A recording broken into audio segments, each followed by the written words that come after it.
J'attendais ça depuis même longtemps. Mais il n'y avait pas ces opportunités. Je trouve que c'est une salle qui est vraiment inédite. J'avais trouvé nulle part ailleurs de tels équipements. Quand on m'a dit, ma belle-sœur, qu'il y a une salle adaptée, j'étais trop contente.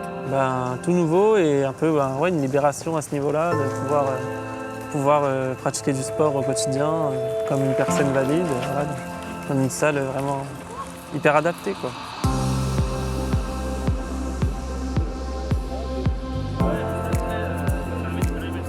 Ce qui nous change vraiment, c'est qu'en fait, il y a vraiment un autre esprit, une autre vision du handicap, qui est de pouvoir récupérer et pas seulement gagner de l'autonomie avec ce qu'on a actuellement.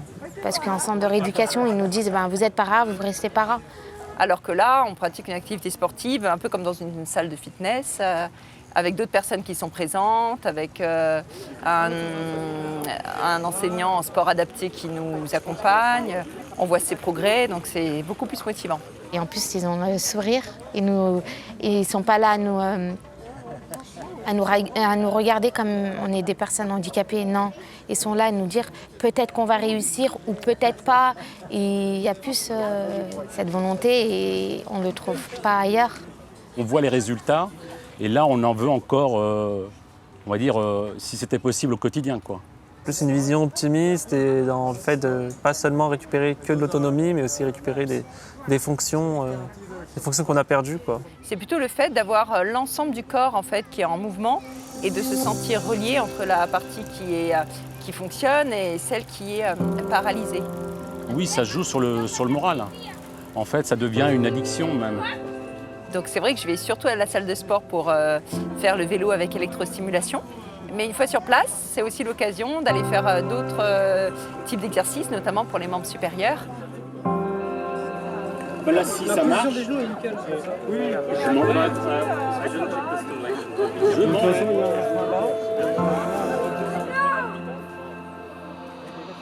Vraiment, la deuxième chose qui est très importante avec la salle de sport de Hans, c'est cette possibilité de rencontrer d'autres personnes qui ont différents types de handicaps, mais parfois des handicaps similaires aux nôtres.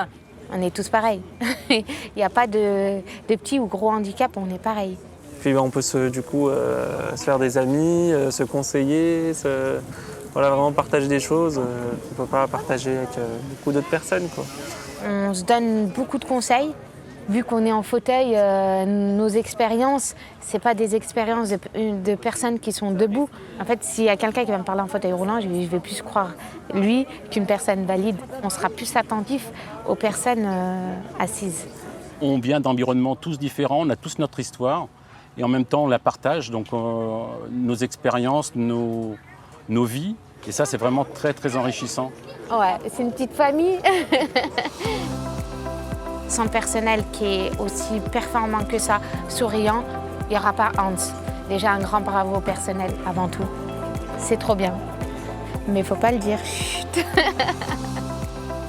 Et venez découvrir et appelez, prenez contact avec Nicolas et il vous fera découvrir les étoiles.